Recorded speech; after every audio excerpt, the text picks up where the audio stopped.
Global Typhoon, Chairman TV. Weather update. Helping homeless people. Please subscribe.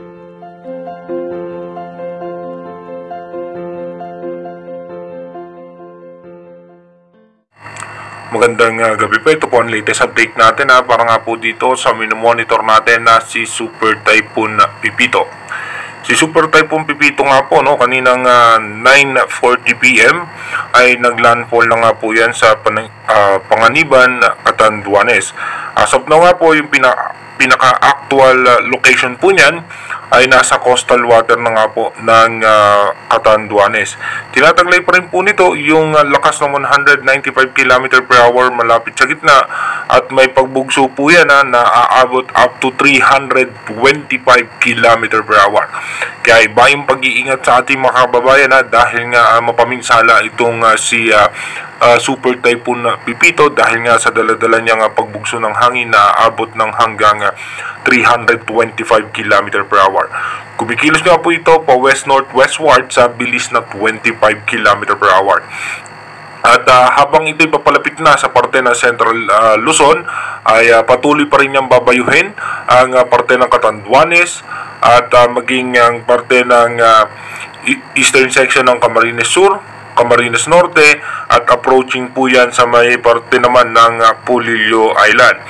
Kaya dito naman po stable pa rin, posible nga po na ito ang pinaka-entry point po niyan sa may Baler Aurora. Kaya yung mga kababayan po natin diyan habang malayo pa nga itong si Super Typhoon Pipito ay maghanda na nga po tayo dyan yung ating mga kababayan dyan at hopefully yung mga kababayan natin sa Catanduanes at dito nga po sa ilabang parte ng Bicol region ay naging safe po sana silang lahat.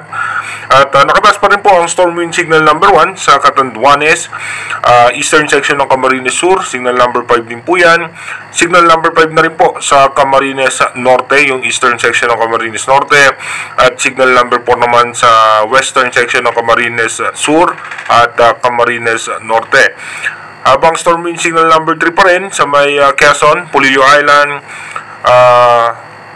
Aurora, Nueva Ecija, signal number 2, Bulacan, Rizal, Metro Manila, Laguna, Cavite, Bataan, Pampanga, Tarlac, Zambales, Pangasinan, Nueva Vizcaya, Quirino, Isabela, Mountain Province, Ifugao, Benguet, La Union, Ilocos Sur, Abra, Kalinga at Marinduque.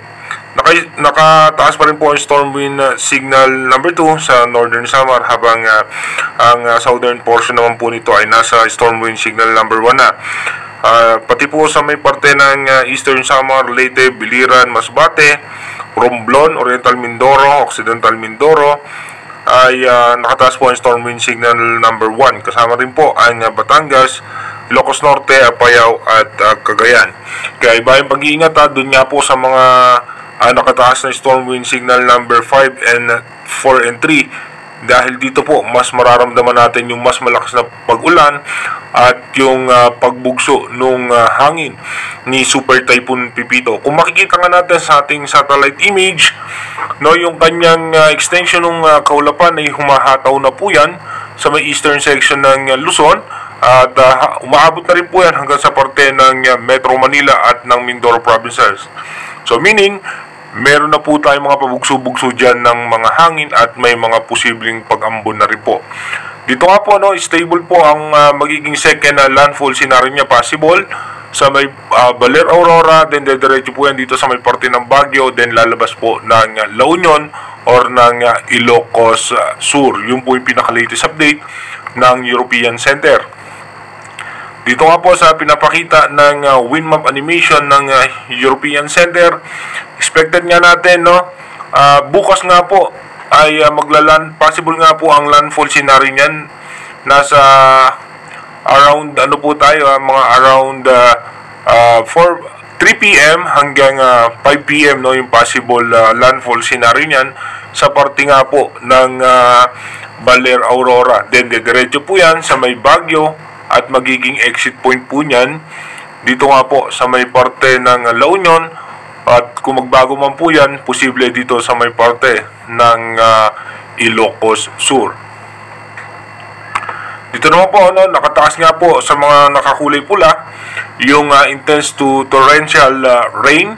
Ito po yung may mga malalakas na pagulan at malakas na hangin at posibleng magdala ng mga landslide at mga pagbaha. Dito nga po sa may parte ng Benguet, Pangasinan, Nueva Vizcaya, Quirino, Nueva Ecija, Aurora, Quezon, at dito nga po sa may parte ng Rizal, Camarines Norte, Camarines Sur, at Catanduanes, at maging dito nga po sa may parte ng Pulilio Island. Expected po natin yan within 12 to 24 hours, posible po natin maramdaman itong sinasabi nating posibleng umabot hanggang 200 mm yung mga posibleng pagulan at yung pagbugso nga ng hangin. Heavy to intense rain naman po ang posibleng asahan sa Tarlac, Zambales, Pampanga, Bulacan, Bataan, at dito nga po sa ilang bahagi ng Metro Manila, and kasama pa rin po ang Albay and Sorsogon. Moderate to heavy rain naman po sa may parte naman po ng Batangas, Cavite, Laguna, Ifugao, Isabela, Mountain Province, Kalinga, Abra, Ilocos Sur, at dito nga po sa may Cagayan and Babuyan Island.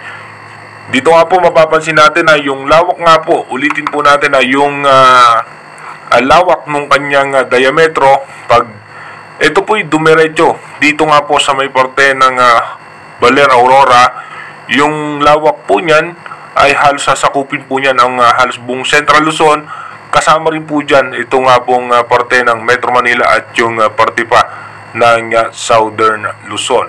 Kaya lahat po nung masasakop ni Super Typhoon Pipito, sana po mag-ready po tayo dyan dahil nga po mapaminsala itong si Bagyong Pipito. Mag-iingat po tayo palagi.